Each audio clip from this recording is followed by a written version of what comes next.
বারাকার খোঁজে আমাদের পরিবার। আমাদের ছোট্ট বাড়িটা সবসময় হাসিতে মুখর থাকে। আমি সাইফুল ইসলাম রুবেল, তোমাদের বাবা। এক সন্ধ্যায় জানলার পাশে দাঁড়িয়ে ভাবছিলাম এই সুখের উৎস কি। 6 বছরের আশফিহান আমার হাত ধরে জিজ্ঞেস করল, আব্বু, বারাকা কি? আমি ওকে কোলে নিয়ে বললাম, মা, বারাকা হলো আল্লাহর সেই উপহার যা অল্পকেও অনেক করে দেয়। আল্লাহ তাআলা কুরআনে বলেছেন, ولو أن أهل القرى آمنوا واتقوا لفتحنا عليهم بركات من السماء والأرض ولكن كذبوا فأخذناهم بما كانوا يكسبون অর্থাৎ, আর যদি জনপদের অধিবাসীরা ঈমান আনত এবং তাকওয়া অবলম্বন করত, তবে আমি অবশ্যই তাদের জন্য আকাশ ও জমিনের বারাকাহসমূহ উন্মুক্ত করে দিতাম। এরপর আমরা মাগরিবের নামাজের প্রস্তুতি নিলাম। আল্লাহ বলেছেন, অর্থাৎ তোমার পরিবারকে নামাজের আদেশ দাও এবং নিজেও এর ওপর অবিচল থাকো। আশফিহান তার ছোট জায়নামাজটি বিছিয়ে দিল। আমাদের ঘরে যেন এক প্রশান্তি নেমে এলো। রাতের খাবারের টেবিলে 2.5 বছরের মোহাম্মদ খুব ক্ষুধার্ত ছিল। সে টেবিলে বসেই একটা তাজা রসালো পেয়ারা মুখে দিতে যাচ্ছিল। সাইফুল ইসলাম রুবেল হেসে বললেন, আরে মোহাম্মদ, শয়তান কিন্তু তোমার পেয়ারার ভাগ যাচ্ছে। মোহাম্মদ থমকে গেল, কারণ সে বিসমিল্লাহ বলতে ভুলে গিয়েছিল। সে গম্ভীর মুখে বলল, বিসমিল্লাহ। আশফিহান আর আমি হেসেই অস্থির। আমি ওদের বললাম, সব কাজের শুরুতে বিসমিল্লাহ বললে ফেরেশতারা সাহায্য করেন। খাওয়ার পর আমরা ড্রয়িং রুমে বসলাম কুরআন পড়ার জন্য। আমি ওদের পড়ে শোনালাম, وهذا كتاب أنزلناه مبارك مصدق الذي بين يديه ولتنذر أم القرى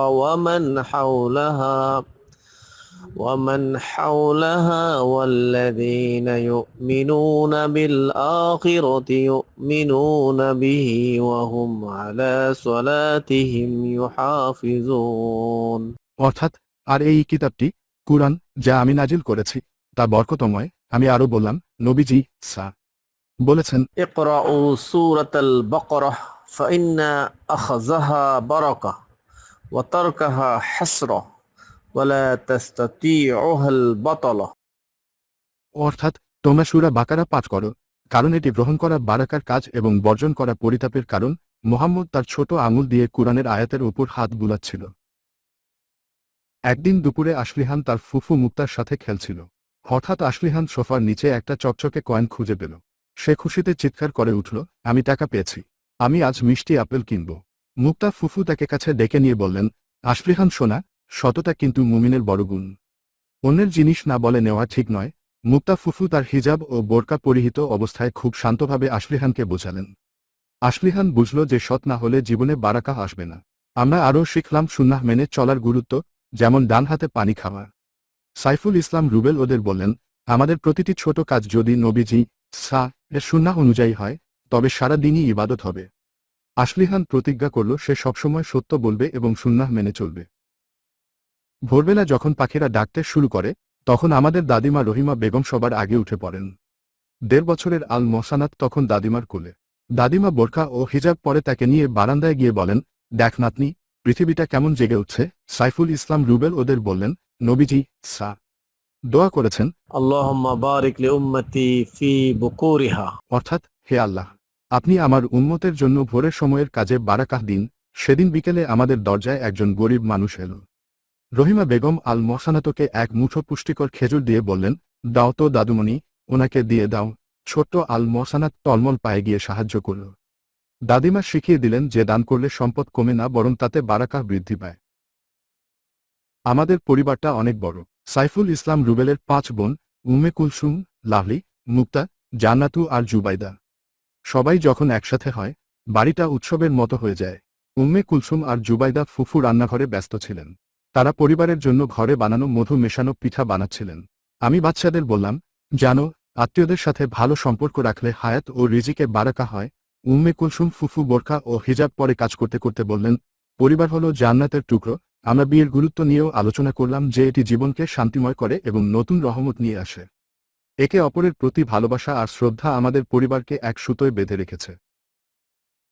একদিন বিকেলে জান্নাতু ফুফু মোহাম্মদকে নিয়ে মজার একটা খেলা খেলছিলেন, সালাম খেলা।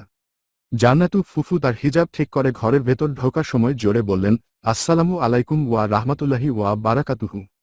মোহাম্মদ হাসিমুখে উত্তর দিল, ওয়া আলাইকুমুস সালাম। সাইফুল ইসলাম রুবেল ওদের বললেন, আল্লাহ বলেছেন সালাম হলো বারাকাহ ও পবিত্রতার দোয়া। জান্নাতু ফুফু মুহাম্মদকে শিখিয়ে দিলেন যে কোনো কিছু চাওয়ার আগে আল্লাহর কাছে দোয়া করতে হয়। আমি ওদের কুরআনের সেই আয়াতটি শোনালাম, وقال ربكم ادعوني أستجب لكم إن الذين يستكبرون عن عبادتي سيدخلون جهنم داخرين অর্থাৎ তোমরা আমাকে ডাকো, আমি তোমাদের ডাকে সাড়া দেব।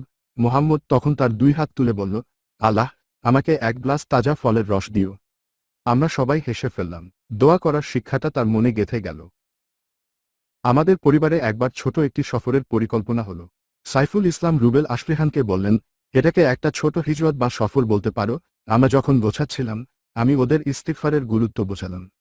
বললাম, আমরা মানুষ, আমাদের ভুল হয়। আল্লাহ বলেছেন, অর্থাৎ তোমরা তোমাদের রবের কাছে ক্ষমা প্রার্থনা করো, নিশ্চয়ই তিনি পরম ক্ষমাশীল।